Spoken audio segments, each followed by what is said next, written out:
Hey guys, what is up? This is Cody, or xCodeh. How's it going today? Hopefully everybody watching this video is having yourself a snazzy day. Let me know in the comments down below where you're watching the video from. I always love to know, inside or outside of the United States. On today's video, I have a life story to tell you guys over some Tony Hawk gameplay, probably. The game I'm playing in the background right now is called Thug Pro. You guys should look it up on YouTube. It's pretty awesome. I know a lot of you guys comment asking what game that is, but anyways. Today's video is a life story about one of the times I had to sneak out of my friend's house in the middle of the night. It was mission impossible, and it's definitely one of the funnier stories that I have to tell. So the story takes place back when I was in high school. I think I was maybe a sophomore in high school, so the second year I was there. It was getting towards the end of the day. I was chilling with a bunch of friends. We were trying to find weed all day. We just couldn't find it anywhere. It was one of those weeks where just everybody in town had no weed whatsoever. Every plug you'd call would be like, yeah, dude, maybe I'm getting some tomorrow, maybe next week, you never know. It was just terrible. I was also around the age of probably 14, 15, so no dealer wanted anything to do with me. If you're super young trying to get weed and it's a hassle, it's difficult to do, it's because they just don't want to serve you. You're just too young. And it sucks, dude. It really definitely sucks. So I was getting pretty late in the day, and I ended up going to my friend's house to sleep there for the night. And like I said, we had nothing to do that day. We were just probably playing Super Smash Bros. Melee or just watching Netflix or something. Side note, I am just terrible at Super Smash Bros. Melee. It's not my game. I could never remember the combos. I don't know what it is. It's just every time I ever played that game, my friends just kicked the shit out of me. It was just never fun. And I remember texting this one plug that said, hey man, I might be able to help you out in like an hour. During that hour, I was just kind of patiently waiting there, and my friend fell asleep. And now, back then, when this specific friend would fall asleep, he was out like a light. There was no waking this dude up. When this dude fell asleep, he was straight up a hibernating bear. Like, you could shake him, roll him off the couch, he'd just continue sleeping on the floor. You could get in his face, shake him, and be like, yo dude, the world is about to end. And he'd just be sit there, completely content with sleeping. I tried to wake him up for like 20 minutes. After this hour was up and the plug said, hey, come by, I tried to wake him up for like 20 minutes. Like, yo, dude, yo, let's go smoke. It's gonna be fucking awesome, dude. There was none of it.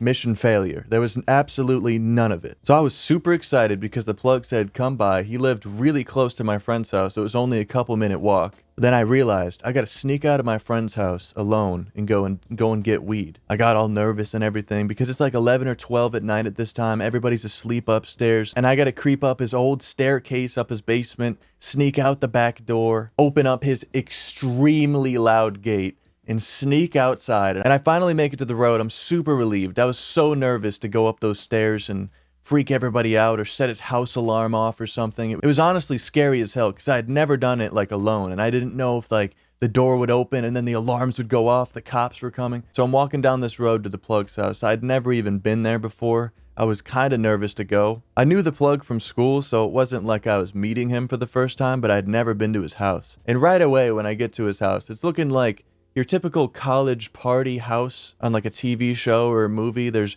beer cans all over the lawn. I walk up to the porch. There's a couple dudes chilling out there, and they're like, yo, Cody, right? And I said, yeah, leave a like on the video for a free crate of bananas. I walk over to the porch, and I have a very distinct memory.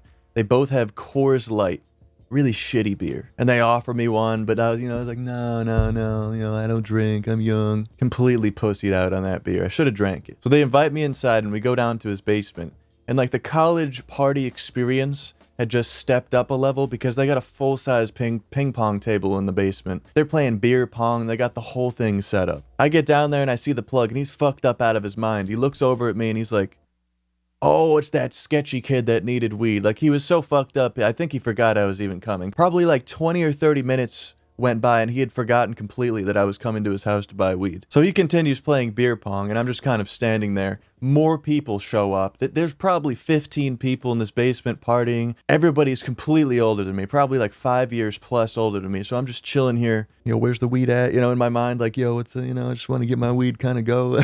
I'd never really been a party person. I didn't know anybody here too. There was only like 1 or 2 people I kind of knew from school. Like 10 or 15 minutes go by and he's like, oh yeah, the sketchy kid needs weed. So he goes into the other room, and honestly, I don't disagree with him, with the sketchy adjective that he placed on me. I definitely fit the character description of the sketchy kid looking for weed at midnight. He comes back from the other room, and he just like plops down 2 turkey bags filled with weed, probably 2 pounds of weed on the table. I'm sitting there, whoa, Never seen that much weed in my life. I was like, damn, this guy's the man. He's like, all right, just pick a strain. What do you want, man? I was buying like a half ounce or something like that. I wish I remembered the strains. This was quite a long time ago, so I don't know the strains. I remember it was some fucking fire, though. It was better than all the shit that I had copped in like a year previous to that. It was like some crazy shit that just came down from another state. I don't remember what it was. But I remember the moment he opened the bag, like the whole entire room just filled with just the best terps, the best flavors, the best smells. So he pulls out his scales out a half zip for me, and then goes back into his other room to put the weed away. He comes back outside, and I'm like, damn, dude, where'd you get that shirt?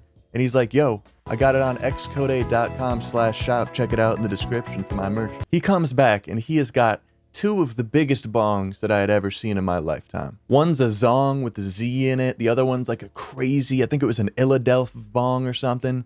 Craziness. The most intricate looking glass that I had seen at this point. I'm sitting there like, I'm about to get fried. He hands me the bong while he has the other one and he's packing it. I whip out my bag and I pack a bowl. And I'm sitting there like, got the little shake going on, dude. I'm like, I'm shivering at this point. I'm sitting in a room with like 15 kids way older than me. And they're all looking at me like I'm about to hit a huge bong for the first time.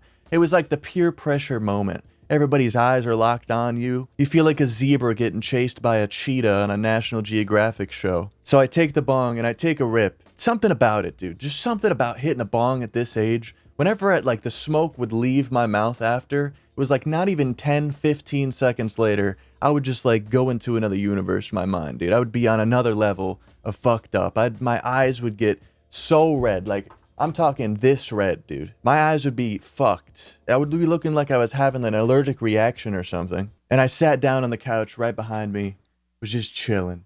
I couldn't pay attention to everything. They were just playing beer pong. I was kind of just like mindlessly watching them play. And even more people showed up to this event. It was literally a fucking party and I was just in the middle of it. So like 20 minutes went by and he looks over at me. He's like, oh, look at Cody's Stony Baloney. He was definitely the originator of the Stony Baloney. He used to say it to Shane all the time. And that's where we originally got it. He was the first person. Shane was the first person to get labeled as the Stony Baloney character, but he threw it on me this time. Okay, I was the Stony Baloney person. It was me. He's like, all right, time to go home, dude. So I grabbed my weed. I remember looking all over the couch, paranoid as hell, like I forgot my phone, forgetting something here. Oh shit, dude. And I get outside, and the moment I got outside, the fresh air, the summer night just hit me. Felt super calm, super stoned out of my mind. Like, it was honestly fantastic. About halfway back to my friend's house. It's only a couple-minute walk, keep in mind. My heart starts racing. I realize what I have to do. There's another mission of the night. Get back into my friend's house without waking anybody up.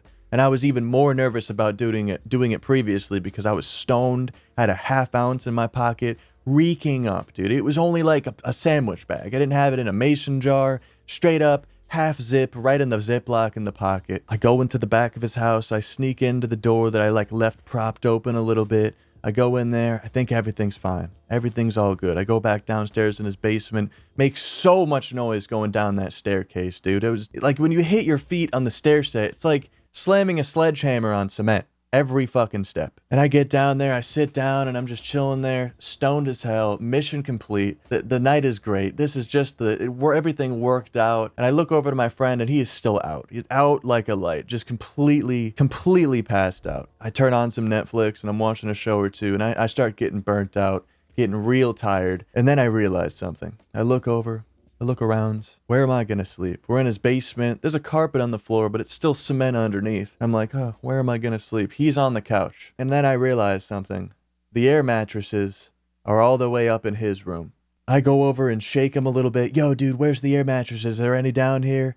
Nothing. Maybe like a disoriented grunt or something. You know, maybe just like, hey, get the fuck out of here. Leave me the fuck alone. Something like that. But that's it. So I have another mission impossible on my hands. Creep up his loud basement stairs, then up another staircase, go past his parents' house to his room, grab the air mattress. It was way worse than sneaking out. So I go up his basement stair set. Everything's fine. Close the door. The door slams shut by itself. Just the perfect scenario. I creep up the second staircase, which was also pretty loud. It wasn't as loud as the basement stairs, but I get up that stair set and I walk all the way down the hallway to his room. And I see the two air mattresses just all over the place. I'm sitting there stoned to the bone, getting these air mattresses, put them kind of trying to shimmy him over my shoulder and drag him out as quiet as I possibly can. It's making all sorts of noise. I finally angle it through the door frame, and I got it parallel to the hallway. I'm sliding it out. It's like rubbing against the carpet. There's just no way that you can drag an air mattress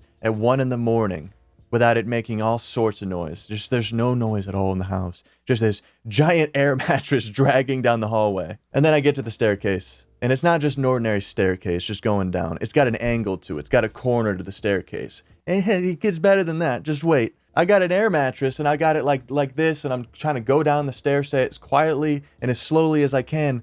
But this dude's got plates all over the walls, like decorative plates with all these cool designs. They look like they were made in 1855. And I got to sit here and angle this air mattress around the corner with all these plates. I'm like brushing up against the plates, just like praying. I'm like pausing.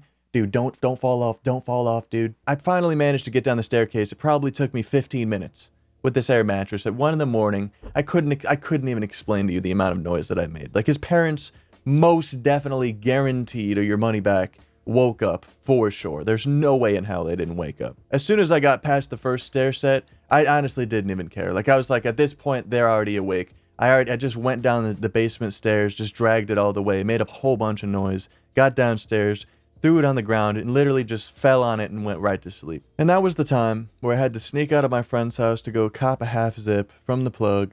End up getting stony baloney in a super awkward situation with a bunch of people I just had no clue who they were. And I had to sneak back into my friend's house and do the mission impossible of getting an air mattress from the other end of his house on the top level all the way down to the basement at like midnight, 1 in the morning. But at the very end of the day, it was a mission success. Everything went smooth. I got my weed that I was waiting all day for, got super stoned, slept comfortably.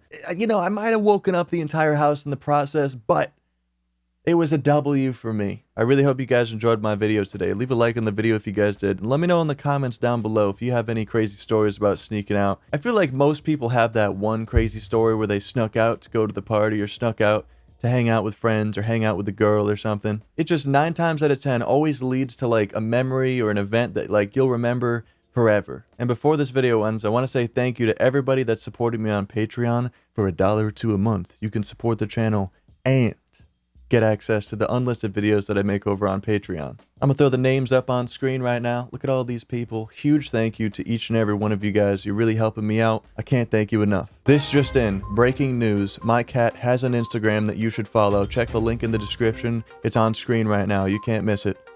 Thank you for spending the time out of your day to watch my video. Hope to see you guys in the next one. Stay high, stay lifted, and stay snazzy. Peace.